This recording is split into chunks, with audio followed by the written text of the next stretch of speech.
În 2019 ne-am trezit în mijlocul Bucureștiului, fără job, fără vize și cu toate bagajele după noi.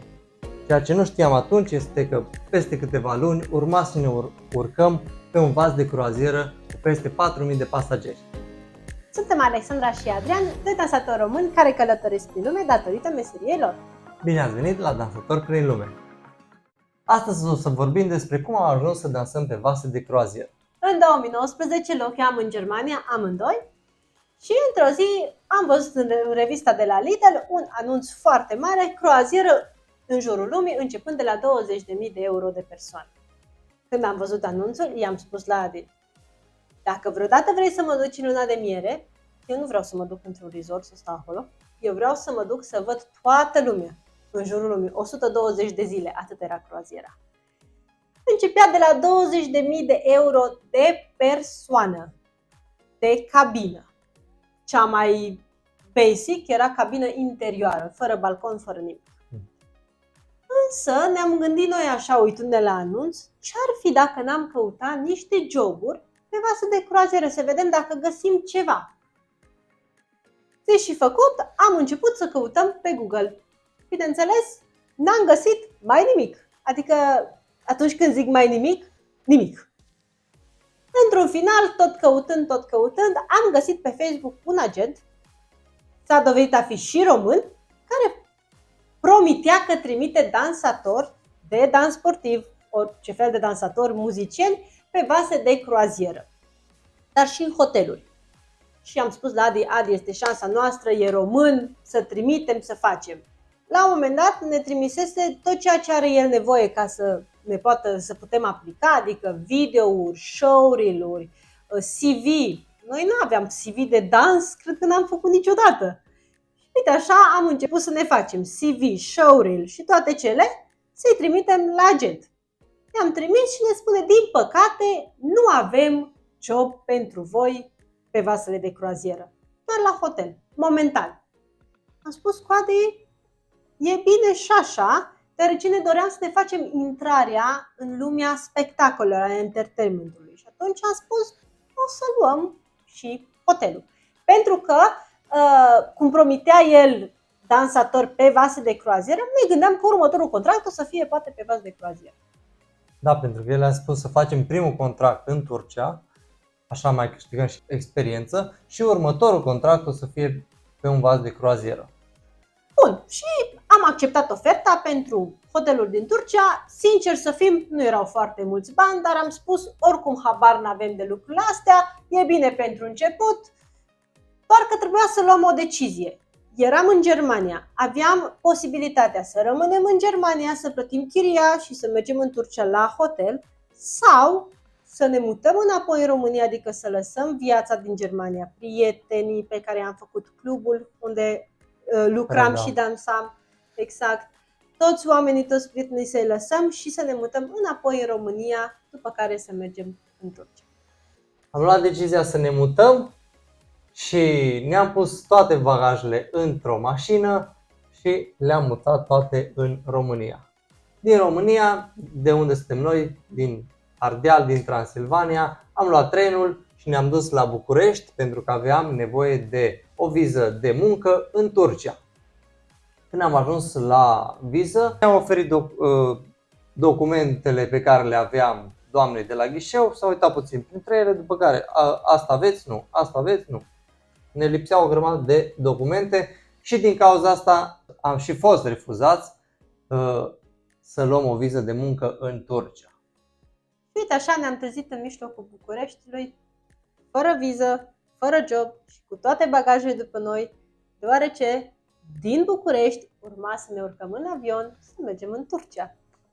Domnul agent ne-a spus că nu e nicio problemă că n-ați luat viza, veniți pe viza de turism 3 luni de zile, după care trimitem pașaportul la ambasadă și vă pune atunci acolo ștampila. Eu m-am gândit, dacă prima dată ne-ai trimis ce aveam nevoie și n-am fost acceptați, cu siguranță nu o să ne trimite nici a doua oară și o să fim și în Turcia și nici nu o să știm să ne descurcăm acolo și o să fie mult mai complicat și mult mai greu. De aceea am luat decizia să respingem această ofertă de a ne muta pe viza de turist și de a nu mai continua cu acest agent și de a rămâne în România. Am rămas în România, ne-am întors înapoi la Cluj, însă nu am renunțat la ideea de a merge pe vas de croazieră. Gândiți-vă, ne-am lăsat toată viața în Germania, adică nu mai aveam nimic. În România eram deja plecați de 2-3 ani de zile, însă nu aveam un job.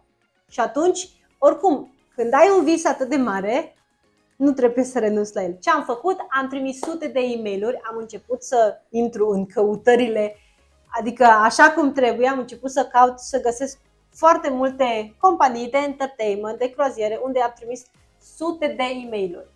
Problema era că nu ne răspundea nimeni. Unde erai când ai primit acest e-mail? Când am primit e-mailul care ne-a schimbat viața, eram în drum de la Bistrița spre Cluj, în mașină. Adi conducea și am deschis telefonul, am deschis mail-ul și am spus: Adi, am fost acceptați pe MSC Divina, unul dintre cele mai mari vase de croazieră de atunci. Avea 4.000 de pasageri și am fost acceptați ca pereche de dansatori. Și embarcarea scria că era într-o lună jumătate. Atâta eram de fericiți că nu mai conta absolut nimic. Pe când am ajuns acasă și ne-am calmat, am recitit e-mail-ul și am văzut că împreună cu e-mail-uri erau atașate o grămadă de documente și o grămadă de cereri de care avea compania nevoie de la noi ca să putem să mergem pe vasele de croazieră. Noi credeam că atunci când ne-am pregătit pentru Turcia că este de ajuns contractul, poate și ceva vize. Ei bine, nu este de ajuns, ai nevoie de certificate de siguranță maritimă, STWC, ai nevoie de analize medicale specifice pentru marinari, ai nevoie de vize, bineînțeles, și ai nevoie și de vaccinuri pentru că vapoarele merg în multe țări unde ai nevoie să fii vaccinat. Fără astea nu poți să lucrezi pe niciun vas de croazieră, indiferent de ce job o să ai pe vasul de croazieră. Și pentru că noi nu știam acest lucru, a început să fie o cursă contra timp, deoarece aveam o lună jumătate până la data de îmbarcare și de făcut toate certificatele acestea, analize și vaccinuri. Mi se părea cumva imposibil, dar dorința era atât de mare încât am străbătut toată România. De ce? Pentru că aceste cursuri nu se făceau oriunde, ci doar la Constanța. Noi neavând în nord deschidere la mare, nici nu aveam școli pentru așa ceva, așa că a trebuit să străbatem România și să mergem la Constanța pentru certificate, pentru vaccinuri și pentru analize la fel, pentru că nici analizele, chiar dacă avem toate laboratoarele, sunt special cele marine și nu orice laborator le face.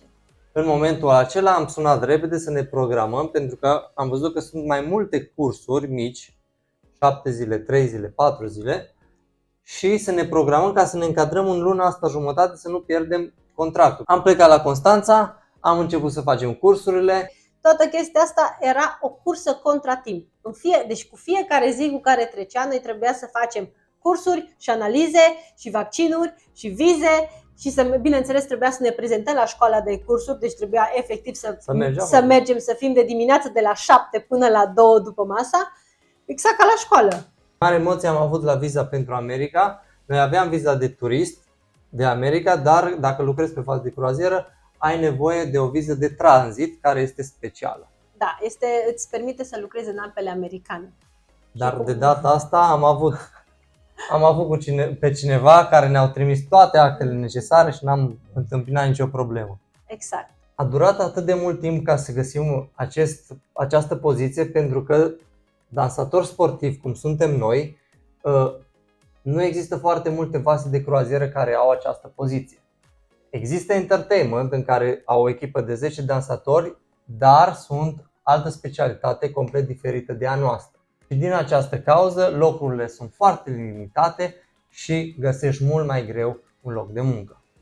Și uite așa, după multe luni de incertitudine, sute de e-mail-uri și o cursă contra timp prin toată România, am ajuns în sfârșit în port, în fața vaporului MSC Divina.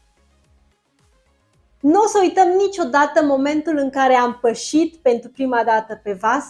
Pentru noi nu era doar un job, era începutul unei aventuri care urma să ne ducă în jurul lumii. Și sincer, nici nu ne imaginam atunci cât de mult o să ne poată schimba viața. Și uite așa, după 5 ani de la un simplu anunț într-o revistă și de la o glumă despre o lună de miere, am ajuns să trăim visul de a merge într-o croazieră în jurul lumii. Și nu oricum, ci făcând ceea ce iubim.